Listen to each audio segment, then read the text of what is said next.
Em nome do Pai, e do Filho e do Espírito Santo. Amém. Graças e louvores se deem a todo momento ao Santíssimo e Diviníssimo Sacramento. É bom acolher você nesta quinta-feira. É a última quinta-feira do mês de Maria.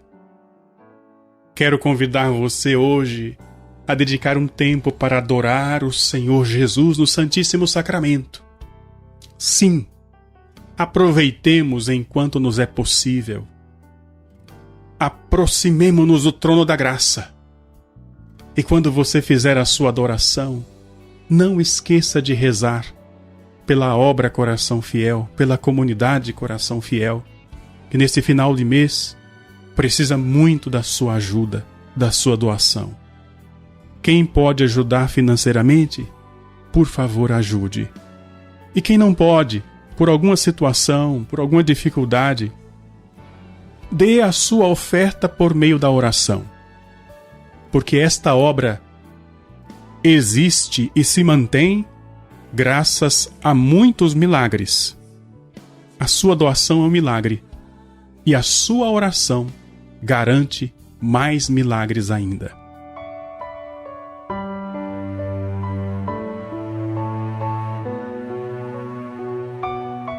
Hoje quero refletir com você nessa semana de Pentecostes, ou seja, depois do domingo solene de Pentecostes, quero refletir com você sobre o respeito à dignidade sacerdotal. Quem é o padre? É aquele que faz as vezes de Jesus Cristo. No dia em que nosso Senhor inventou o sacerdócio, ele disse: fazei em memória de mim. Ele deu aos seus discípulos a autoridade de agir em nome dele. Jesus chegou a dizer: quem vos recebe, a mim recebe. Quem vos rejeita, a mim rejeita. É por isso que o sacerdote é presença de Cristo. Quando fala, quando prega, quando reza. Será que o padre é presença de Cristo também quando almoça e quando janta? Sim, porque o sacramento da ordem imprime caráter. O sacramento da ordem não muda apenas a aparência externa. Não é um revestimento. É algo que altera o ser. É uma mudança ontológica. É misterioso isso, porque Deus concede uma graça tão grande a pessoas tão frágeis.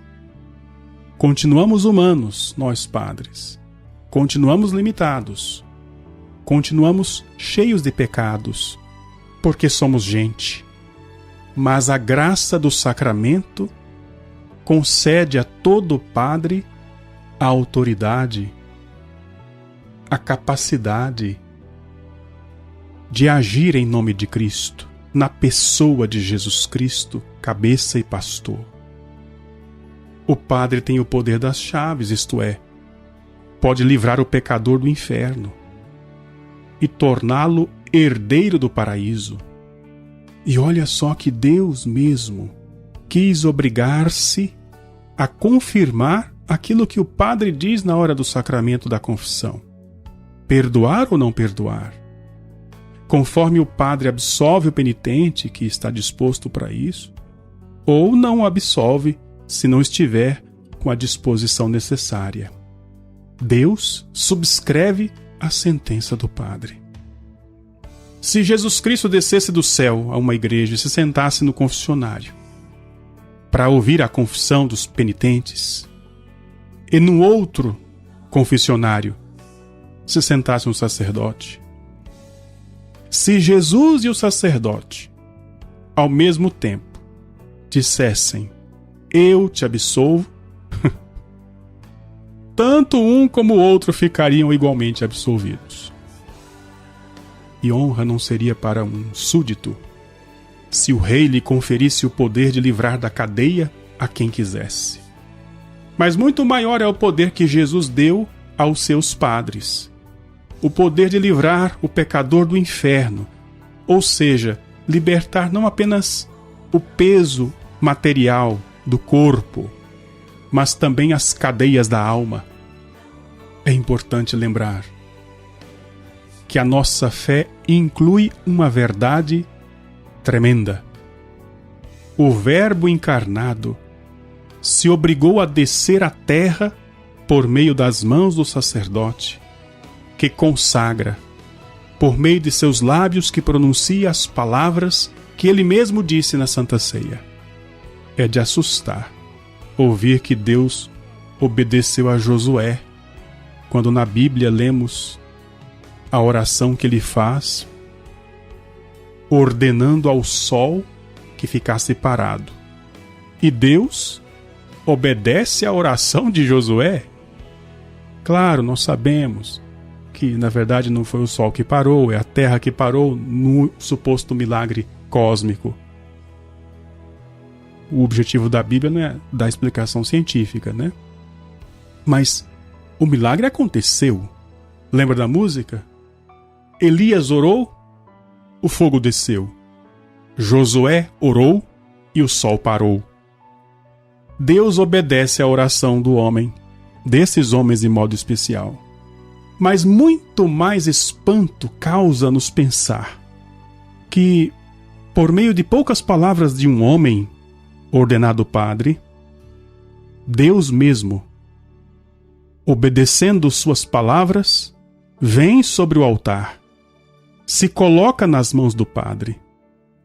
Ainda que este padre estivesse em pecado, ainda que este padre fosse seu inimigo, Jesus, uma vez vindo, fica inteiramente à disposição do sacerdote.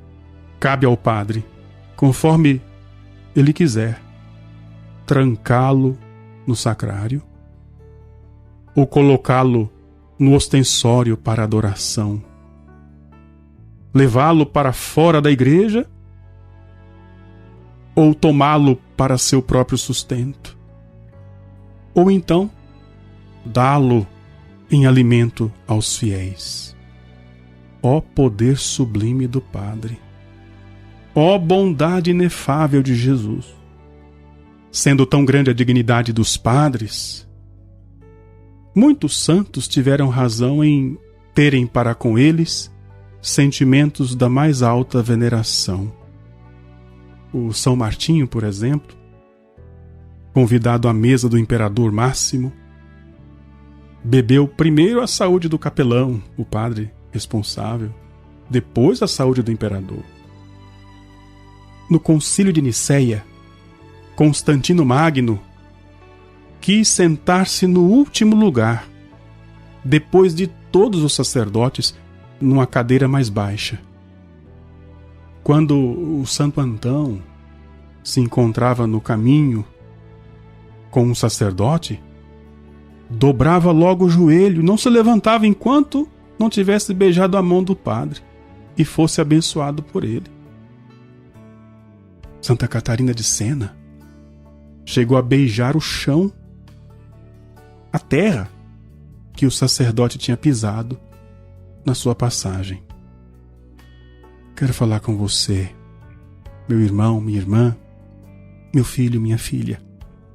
Seja qual for o seu estado, tente imitar este santo na veneração e no respeito pelos ministros de Cristo. Se você encontrar um padre, sinta-se abençoado.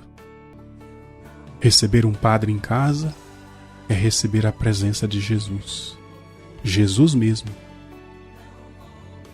E se quem está me ouvindo agora é o senhor padre, um irmão padre, me ouvindo neste momento, se Deus, na sua infinita bondade, lhe concedeu esta graça, a graça que nós temos de pertencer ao número de seus sacerdotes, sejamos nós os primeiros a nos respeitar, respeitando a nós mesmos e respeitando os nossos colegas, por causa da sacralidade, da santidade, da sublimidade do sacramento que recebemos.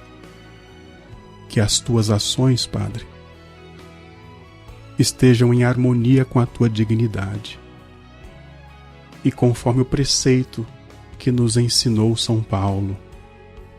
Mostra-te a ti mesmo em tudo um exemplo de boas obras, na doutrina, na integridade, na gravidade. Tua palavra seja sã, irrepreensível, para que o adversário se confunda, não tendo nenhum mal que dizer de nós. São Paulo a Tito, capítulo 2, versículo 7. Considerando que é por meio dos padres que acontece a salvação ou a ruína dos povos, que vem a bênção ou a maldição sobre uma cidade, roguemos para que o Senhor nos conceda ministros zelosos, conforme o seu coração. Oremos.